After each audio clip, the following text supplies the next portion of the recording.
रामराम मंडळी, मराठी आपल्या कट्ट्यावर हार्दिक स्वागत. आज आपण आलेलो आहोत एक चांगल्या सेटवरती आलो आहोत. तो सेट म्हणजे कृष्णाईची लेकी. हा सेट सध्या आहे ठाण्याच्या परिसरात. आषाढी एकादशीच्या निमित्ताने एक सीन होणार आहे या सेटवरती कृष्णाच्या लेकीमध्ये. त्या निमित्ताने आपण भेटायला आलेलो आहोत.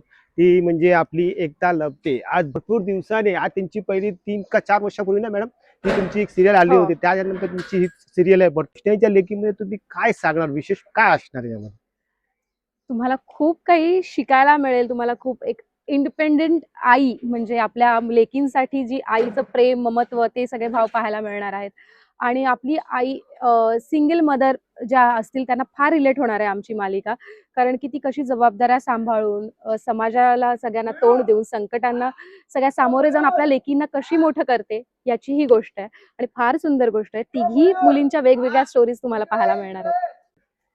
तर सध्या ह्या कृष्णाच्या लेखी जे आहेत, सध्या सेटवर सध्या काय म्हणजे चाललं आहे? एक आनंदीचं वातावरण आहे का कसलं वातावरण चाललंय सध्या, तुम्ही काय सांगू शकणार?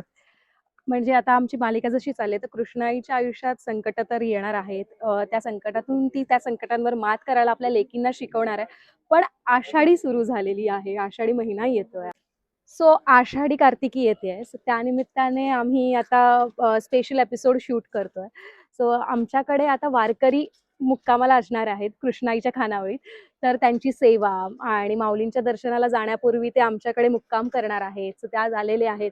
असं एक छान स्पेशल एपिसोड आम्ही शूट करतोय आणि त्यानिमित्ताने आमच्या गावात पारायण असणार आहे. Yes, yes. आणि त्या पारायणात रामलीला दाखवली जाणार आहे. येस, म्हणजे येस. सीता आणि श्रीरामांचं बरोबर. स्वयंवरवाला एक छोटीशी नाटिका बसवतो आम्ही गावकरी सगळे मिळून, कॉलेजची मुलं, असं दाखवणार आहे तो प्रसंग.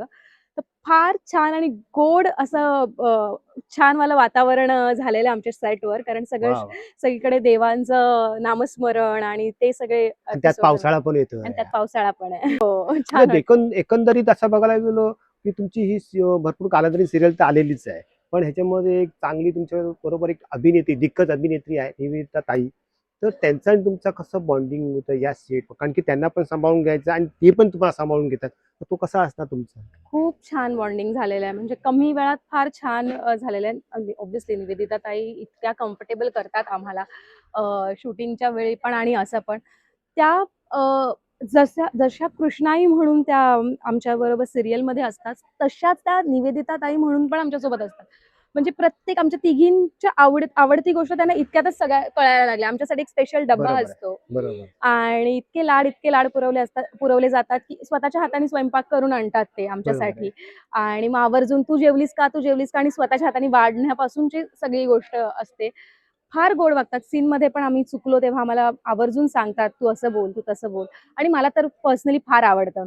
कारण की इतक्या मोठ्या दिग्गज कलाकारांसोबत काम करणं म्हणजे हे भाग्यच असावं लागतं आणि बरोबर. तो खूप एराच वेगळा होता, नाही का? म्हणजे अशोक मामा, निवेदिता ताई, अश्विनी भावे मॅम, अलका कुबल ताई, वर्षा उसगावकर मॅम, हे सगळे हा एरा पुन्हा येणंच नाही. आम्ही कितीही ट्राय केलं तरी ही पिढी वेगळीच होती आणि त्यांनी ती त्यावेळी गाजवली आहे.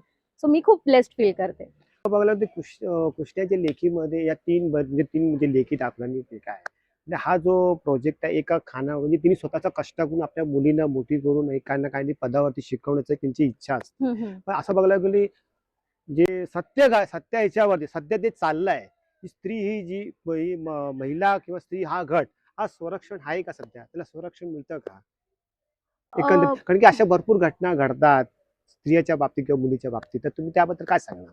हे फार वाईट चाललेलं आहे. सध्याच्या परिस्थिती आम्ही जे वाचते, पाहते ते फार खूप म्हणजे विकृतीकडे येस, चाललेला आहे येस. समाज असं कुठेतरी आपण म्हणू. आपण जितके अपडेट होतोय ना, तितकी विकृती वाढत चालली आहे असं मला वाटतंय. बरोबर आहे.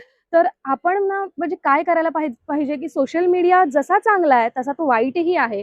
आपल्याला बघायला पाहिजे आपण कुठला कंटेंट बघतोय आणि काय आपण ग्रॅब करतोय.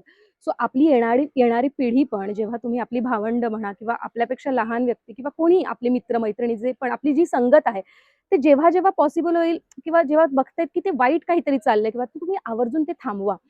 कारण सध्या ती इतकी म्हणजे ही अ, अ, दैत्य मानसिकता कुठून आलेली आहे मला तेच कळत नाही आणि सुरक्षा म्हटलं तर मुंबई सगळ्यात सुरक्षित शहर आपण म्हणत होतो. म्हणजे हां. मी स्वतः 2-2, 3-3 वाजता रात्री केव्हा-केव्हा शूटिंगमुळे ट्रॅव्हल करत असते. तर मला फार अच्छा, ट्रॅव्हल वरून तुम्ही म्हणाले, सध्या तुमचं ट्रॅव्हल कुठून असतं? म्हणजे सेटवर तुमच्या सेट तर ठाण्यामध्ये आहे. माझ्या मग घरापासून सेट 1.5 तास अंतरावर आहे. सो अरे मी रोज बापरे! 1.5 तास ट्रॅव्हल करून मग सेटवर येते. वाह, वाह, वाह! सो ते करावं लागतं कारण मी स्वतः आई-बाबांसोबत नाही, राहते नाही, बरोबर आहे. आणि मग मला असं बाहेर पीजी वगैरे पण हा राहणं पण एक शक्य काळजीचा नाहीये. भागच आहे. हो, आपली लेक हो. चालली आहे बाहेर अशी हो, हो. म्हणजे. त्यांना ती असते. तर हे सगळं आहे आणि मग तेच म्हणेन मी समाजाला आणि हाच मेसेज देईन, की म्हणजे छान गोष्टी, आपले संस्कार, आपली संतांची परंपरा असलेला देश आहे. सो आपण जितकं छान आणि सुसंस्कृत शहर, देश आणि सुसंस्कृतीकडे आपण जाऊ तितकं चांगलं आहे. सो प्लीज हेल्प करा एकमेकांना. छान-छान गोष्टी शिकवा, शिका. छान-छान गोष्टी ग्रहण करा. ते हे मी आवर्जून सांगेन सगळ्या प्रेक्षकांना. आपण निवेदिताई सध्या एक स्वयंपाकघरामधून बिझी असतात. त्यांचे एक हाताच्या म्हणजे ते चवीचा त्यांच्या हाताला एक चव आहे आणि काही ना काहीतरी पदार्थ बनवून आणतात. त्यांच्याकडनं काय शिकण्यासारखं काही तुम्हाला एखादी डिश असे काय, "हो, मी खूप अशी बनवून आणली की तू बनवू शकतेस का?" तुम्ही कधी असं काय घटना घडल्यात? रोज असतं आमच्या दोघींचं. म्हणजे मला मुळात मी फूडी आहे आणि मला स्वयंपाक करायलाही आवडतं. Yes, yes. मग बरं बनवून खायला घालणंही आवडतं. सेम निवेदिता ताईंचं पण आहे. त्यांनाही ते निवेदिता सराफ रेसिपी नावाचं त्यांचं चॅनलच आहे YouTubeवर. सो त्याही. सो मला जे आवडतं ते त्यांनी बनवलेलं असतं ऑलरेडी. तर ते मग म्हणतात, "तू जाऊन ही रेसिपी बघ. मग तू बघ मी कशी बनवली." मग आणि बऱ्याच आमचे असे डिस्कशन्स असतात. रेसिपीवरच डिस्कशन असतात आमचे. "मग तू आज हे ट्राय कर. मग त्यामध्ये तू हे छान बनवलंयस, पण त्याच्यात तू जरा माझ्या स्टाईलनी बघ." सो ते गोव्याकडचे थोडेसे रेसिपी असं आणि मला मुळात ते फार आवडतं. मी अशी फूडी वगैरे असल्यामुळे. सो मज्जा येते खूप आणि अशाच नवीन-नवीन रेसिपीज पण मी त्यांच्याकडून शिकतेय सध्या. मग सध्या आपल्या या कृष्णाईच्या लेकीच्या आपल्या प्रेक्षकांना काय सांगणार? आता सध्या आपली आषाढी एकादशी पण काही दिवसावर येऊन आलेली म्हणजे त्याबद्दल काय सांगणार? मग आषाढी कार्तिकी म्हणजे विठोबा आणि रखुमाई तर माझ्या फार येस, जवळचा येस, विषय आहे. येस, हे येस. तर सगळ्यांनाच माहिती आहे. तर हेच सांगेन की एक आई जेव्हा एकटी असते म्हणजे नवऱ्याने टाकलेली बाई किंवा येस. वडील नसणारं घर, पुरुष नसलेलं घर, या घराकडे एक वेगळ्या नजरेने आजही समाजात पाहिलं जातंय, आपल्याकडे पाहिलं जातंय, हिणवलं जातंय, नावं ठेवलं जातंय. सो त्या बाईला ना हा सगळा स्ट्रगल फार कठीण असतो. एकटीने 3-3 मुलींना मोठं करणं, ते केवढी मोठी त्याच्या म्हणजे शिवधनुष्य पेलण्यासारखी येस, जबाबदारी येस. असते ती. सो मला प्रत्येक अशा सिंगल मदरबद्दल एक वेगळं म्हणजे हळहळ आहे आणि एक वेगळं सॉफ्ट कॉर्नर आहे त्यांच्यासाठी. सो मी त्यांना खरंच सल्यूट करेन, की तुम्ही इतकं मोठं आणि हे खूप कठीण कार्य जे तुम्ही पेलावताय त्यासाठी तुम्हाला खरंच कौतुक आहे तुमच्या सगळ्यांचं. पण तुम्ही कृष्णाईच्या लेकी जेव्हा पाहाल, तेव्हा तुम्ही काही गोष्टी नक्कीच रिलेट कराल. त्यातून तुम्हाला नक्कीच काहीतरी शिकवायला मिळेल. सो कुठेच ना हतबल होऊ नका आणि कुठेच ना असं शिर खाली घालून किंवा कुठेच असं डिप्रेस होऊ नका. खूप धीट आणि धैर्याने समाजाला तोंड द्यायला शिका आणि आमची मालिका पाहत राहा. तुम्हाला बऱ्याच गोष्टी शिकायला मिळतील आणि येस एवढंच म्हणेन. तर अशा पद्धतीने आपण कृष्णाईच्या लेकीच्या लेक आहे जी, त्या लेकीकडनं आपण ऐकलेलं आहे. आता आपण जाऊया त्यांच्या खानावळामध्ये. खानावळीत. मग चला. या.